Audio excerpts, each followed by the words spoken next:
ada inisialnya adalah AZ. Ini adalah direktur salah satu PT di Jawa Timur, ya, salah satu PT media televisi di Jawa Timur. Dia adalah direktur, tetapi nanti dibedakan konteks yang dia lakukan pidana di sini beda dengan konteks pekerjaannya dia, karena yang dia sampaikan berita bohong ini bukan melalui PT perusahaan televisinya, tetapi ada konten yang dia buat sendiri dalam satu YouTube, ya. Konten tersebut platformnya itu yang memang ini melalui media kanal YouTube yang dia jadikan. Namanya kanal YouTube-nya adalah Aktual TV. Aktual TV ini tidak terdaftar di Dewan Pers. Nanti akan dijelaskan oleh pakar komunikasi, kami juga bawa ke sini apa itu Aktual. Tapi memang pekerjaannya dia adalah salah satu direktur di PT televisi lokal yang ada di Jawa Timur. Ya. Yang kedua adalah tersangkanya adalah M. Ini adalah sebagai pengelola daripada channel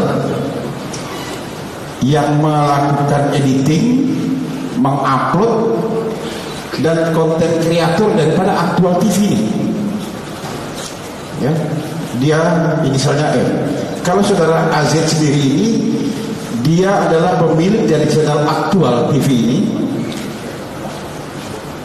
Dia yang membuat ide untuk membuat konten, juga yang mengarahkan dan menyortir hasil editing konten yang akan diupload di akun YouTube Aktual TV.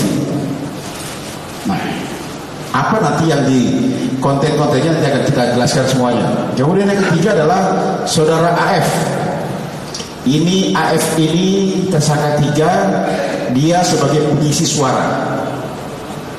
suara atau naratornya di konten yang ada di akun YouTube Aktual TV. Nanti silakan teman-teman buka saudara. Ya, jadi 3 tersangka yang kita amankan ini. Modusnya apa? Ya, modus operandi yang dilakukan adalah dia memproduksi berita-berita bohong atau kita kenal dengan berita hoax ini melalui media elektronik dengan cara memposting, menyebarkan melalui sosial media kanal YouTube yang menyebabkan tersebarnya konten-konten ke semua platform seperti Instagram, Facebook, Twitter dan lain sebagainya.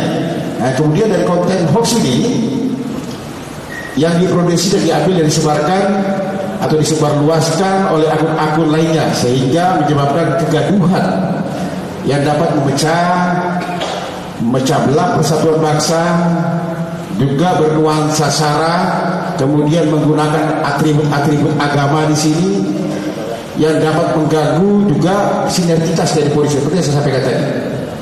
Ya, ini pelaku yang dia lakukan. Seperti apa konten-kontennya nanti akan kita sampaikan. Ya, tetapi yang bersangkutan ini sudah kita lakukan proses. Memang kejadiannya ini sudah kurang lebih dari bulan Agustus yang lalu, ya. Jadi kejadian sekitar bulan Agustus yang lalu, tempatnya yang kita ambil di daerah Sawaraya di Jakarta Pusat. Sampai dengan sekarang sudah terproses, bahkan kasus tersebut sudah P21 di Kejaksaan Negeri.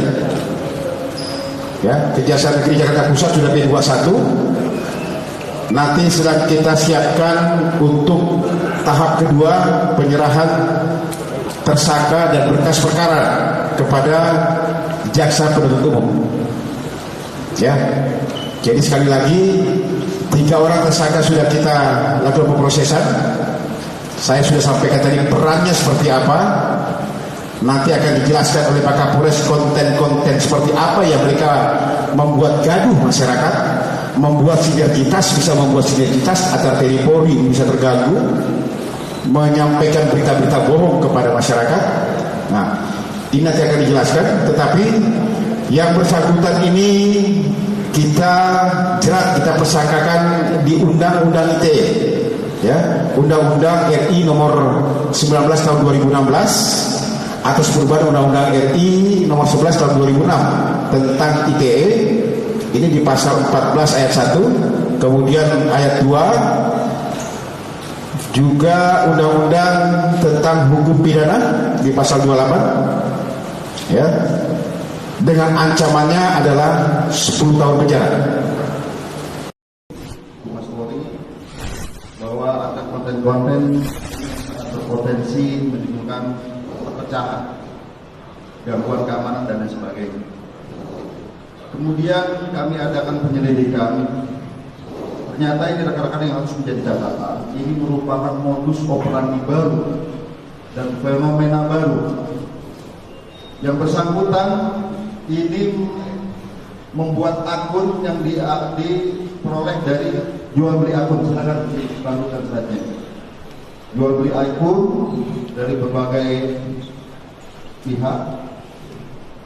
Kemudian yang terakhir dibentuk akun baru atas nama Aktual TV. Ini tujuannya agar tidak mudah terdeteksi oleh pihak kepolisian.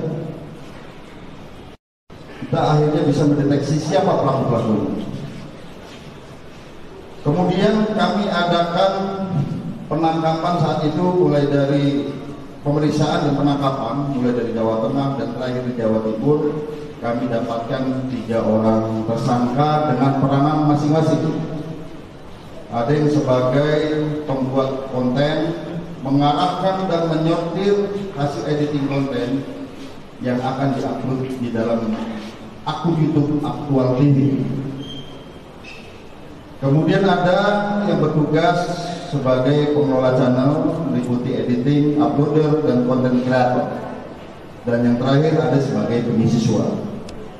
Rekan-rekan sekalian, hasil pemeriksaan kami dengan saksi ahli dan sebagainya bahwa konten-konten ini dari Aktual TV ini terdiri dari 765 konten.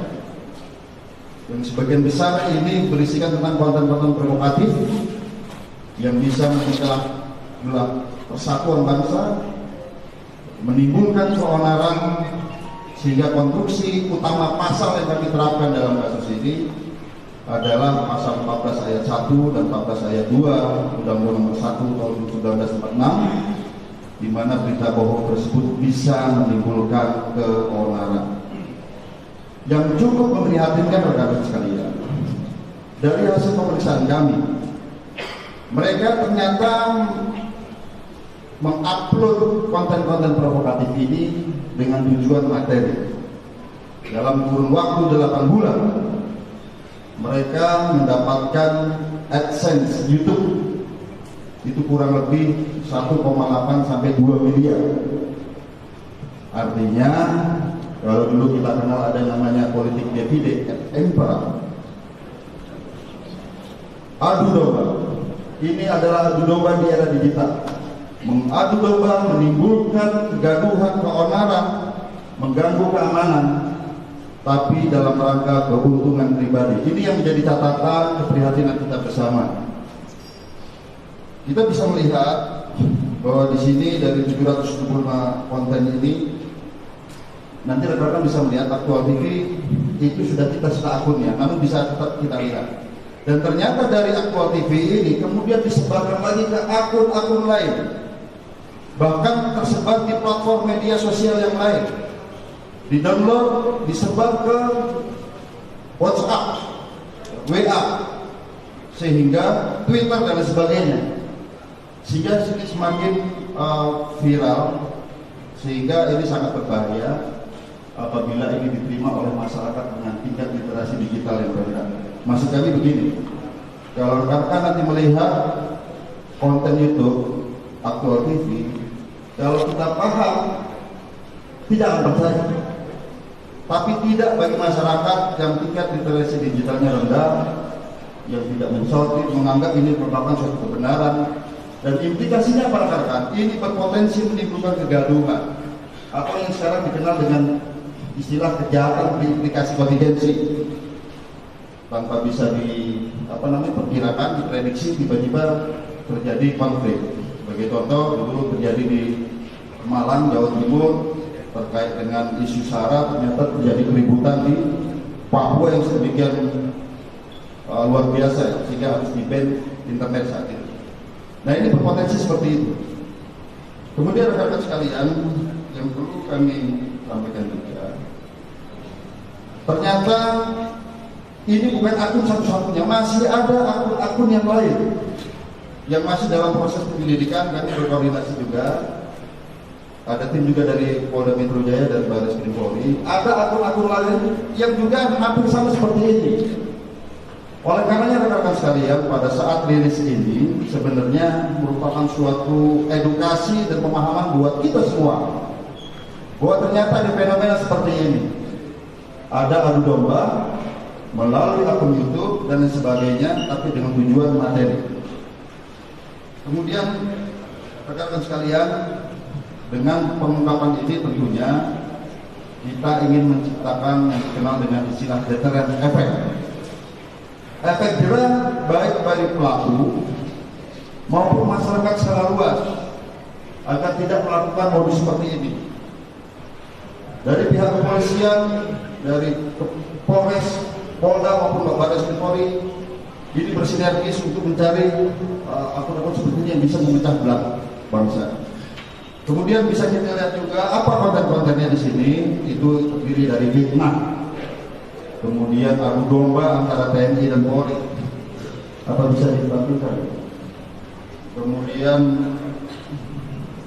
memprovokasi, misalnya gabungan POM TNI dan Propam segel rumah Jenderal Dudung Abdul Rahman.